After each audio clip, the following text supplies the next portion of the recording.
Assalamualaikum warahmatullahi wabarakatuh. Teman-teman semua apa kabarnya? Waalaikumsalam warahmatullahi wabarakatuh. Kabar baik, baik Bu Alhamdulillah Dian. baik.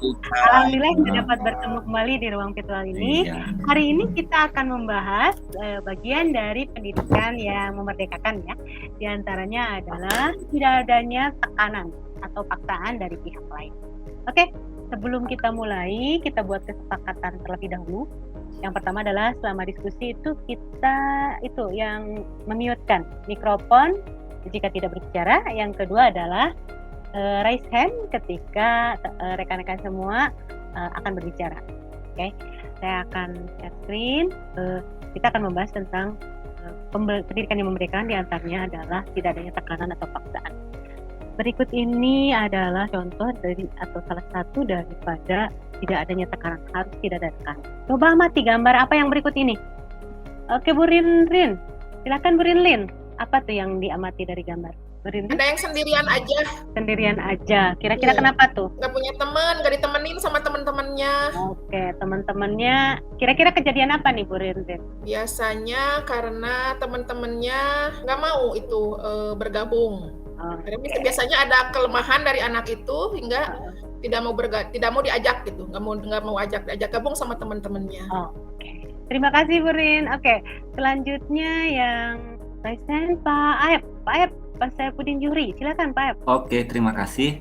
Saya mengomentari yang sebelah kanan itu ada sepertinya ada kekerasan fisik ya oleh teman-teman sekelasnya terhadap seorang perempuan. Jadi dia ada kekerasan fisik lah seperti itu. Kira-kira apa namanya? Bully mungkin ya, bully. Oke, bully. Oke, terima kasih Pak Aep. Mungkin dari yang lain ya. Dari yang lain silakan Pak Nursam. Oke, terima kasih. Nggak kelihatan. Oh iya itu. Itu ada Bu, satu tuh anak yang paling bawah tuh. Bad girl.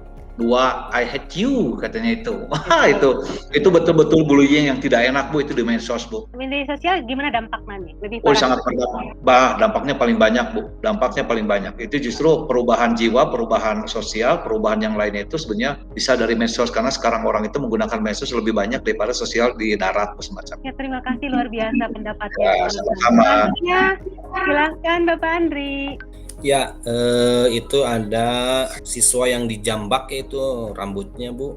Jadi sepertinya itu ada kekerasan secara fisik di sekolah ya. Oke, kekerasan secara fisik seperti tadi dikatakan oleh Pak Saifuddin ya. Kalau menurut Pak Heris gimana Pak Heris? Itu ada yang ditunjuk-tunjuk Bu, ada yang dihina, dicerca Bu. Oke, terima kasih. Jadi pada dasarnya ini adalah proses daripada atau tindakan bullying tadi betul disampaikan oleh Pak Hep, disampaikan oleh Pak Nursam. Ini adalah bullying, kalau bahasa Indonesianya perundungan. Oke, selanjutnya teman-teman, kita lihat tujuan pembelajaran kita atau tujuan pertemuan kita kali ini adalah peserta dapat menganalisis cara memerdekakan anak dari bullying dengan tepat. Oke, apa itu bullying atau perundungan? Ada yang mau berpendapat? Apa itu perundungan? Jadi perundungan atau bullying itu tindakan yang tidak menyenangkan, itu baik dilakukan secara fisik atau secara verbal melalui bahasa hinaan ataupun melalui sosial. Itu terjadinya tidak hanya di dunia nyata tapi lebih-lebih lagi di dunia maya. Seperti itu. Kalau yang secara verbal biasanya seperti apa? Itu biasanya melalui kata-kata hinaan gitu ya, caci maki gitu, atau ejekan-ejekan seperti itu. Wah, mantap Pak Aep, luar biasa. Oke, selanjutnya Pak Andri. Ya, bullying ini seperti halnya tadi sebetulnya sudah dijawab ya, bahwasannya terjadi hal-hal yang tidak menyenangkan terhadap anak itu dilakukan. Jadi ini sifatnya lebih menyerang mental sehingga si anak ini akan menderita seumur hidupnya, tidak ada penyembuhan gitu. Keren sekali pendapat. Kita lanjutkan ya teman-teman. Ini bagaimana cara mencegah bullying agar anak dapat bahagia kembali, tersenyum kembali. Silakan rekan-rekan semua jelaskan bagaimana pencegahannya dari sudut guru, dari sudut siswa yang dibully, dan dari sudut orang tua. Kita lihat di Padlet. Ya. Saya simpan linknya, saya salin tautannya, saya simpan di chat ya Bapak Ibu ya. Silakan Bapak Ibu di situ diklik aja langsung. Oke, kemudian Bapak Ibu menuliskan apa saja sih yang membuat pencegahan untuk siswa terbuli ya, baik dari sisi guru, siswa sendiri atau orang tua. Silakan diketik saja gitu. Caranya yaitu teman-teman nanti klik tanda plus yang ada di pojok kiri bawah untuk memberikan masukan atau komentar. Silakan langsung saja kasih nama di subjek, kemudian berikan masukan komentarnya dalam satu jalur gitu, orang tua, siswa, dan guru. Oke, Bu Rinrin sudah masuk jawabannya. Bu Rinrin keren nih. Dari guru katanya memberi pemahaman kasih sayang antar teman. Dari siswa menunjukkan prestasi. Orang tuanya harus memotivasi siswa terus berprestasi dan memberi perhatian khusus.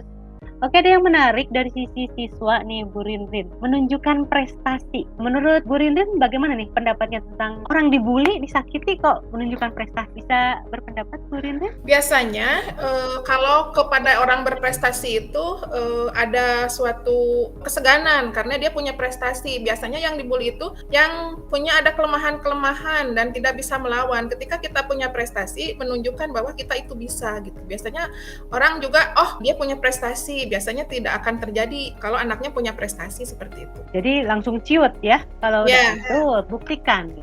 Buktikan gitu. Kadang-kadang memang imbas yang paling parah adalah ada yang sampai bahkan mau bunuh diri gitu ya. Betul. Jadi harus buktikan dengan prestasi dan memotivasinya. Luar biasa. Oke, Pak Saifuddin Juhri, guru harus mendengarkan curhatan. Jadi guru harus curhatan seperti apa nih, Pak? Iya, mungkin ya, jadi guru harus dekat dengan siswa. Jadi kalau siswa ada permasalahan, ada situasi yang tidak menyenangkan, curhat kepada orang tua atau curhat kepada guru. Nanti mungkin dari curhat itu ada solusi sehingga nanti siswanya merasa tidak terbebani, tidak tertekan dengan keadaan seperti itu. Nyaman ya. Okay. Iya, betul. Ya memang kita anjurkan memang curhat harusnya ke orang tua ya. Jadi sebagai orang tua kita harus dekat sama anak. Soalnya kalau misalkan curhatnya ke temen, kalau temennya lagi nggak suka biasanya jadi malah membuka aibnya begitu ya. Oke, terima kasih Pak Aep, luar biasa. Pak Andri keren nih. Jangan diambil pusing, cuek aja. Ini gimana nih mempush atau memotivasi siswa untuk cuek saja untuk hal-hal yang tidak penting. Bagaimana nih Pak Andri? Biasanya kan orang yang cuek saja itu dia santai gitu hidupnya, tenang gitu ya. Jadi ketika ada orang yang membuli, ya biarin saja lah.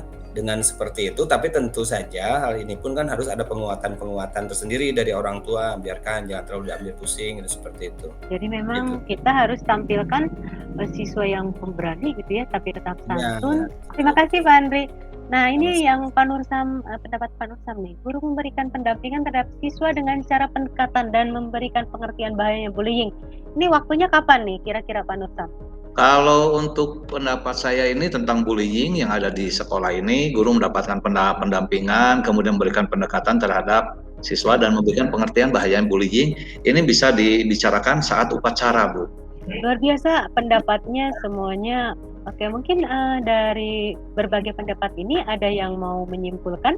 Oke, dari hasil diskusi kita, saya dapat menyimpulkan bahwa bullying atau mungkin dalam bahasa Indonesia perundungan itu adalah sebuah perilaku yang tidak menyenangkan, baik dilakukan secara verbal, fisik, ataupun sosial. Itu dilakukannya tidak hanya di dunia nyata, tapi ternyata di dunia maya juga terlebih-lebih. Cara mencegahnya itu tadi dari guru banyak sekali, salah satunya itu guru harus bisa memantau kegiatan siswa, guru harus dekat, mau menerima curhatan siswa, mau menuntun dengan kasih sayang, istilahnya harus dekat dengan siswa.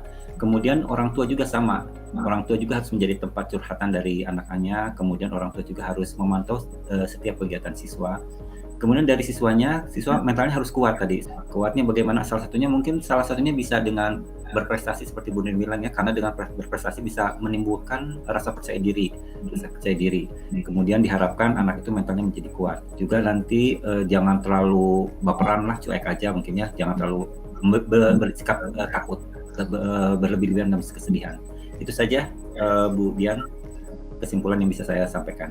Kesimpulannya komplit ya, tadi yang sudah disajikan, sudah semuanya terangkum oleh Pak Saifuddin. Terima kasih Pak Saifuddin Juhri. Ada lagi yang mau menyimpulkan? Oke teman-teman, pada intinya bahwa kita dapat mengambil pembelajaran dari materi ini, begitu ya, bahwa kita sebagai guru dan orang tua harus dekat dengan anak-anak tentu saja, jauhkan anak-anak itu dari perbuatan atau korban bullying. Buat anak-anak kita menjadi anak yang hebat, yang mandiri, berani, santun, dan merdeka.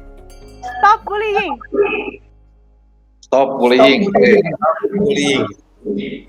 Terima kasih ya gabungnya teman-teman.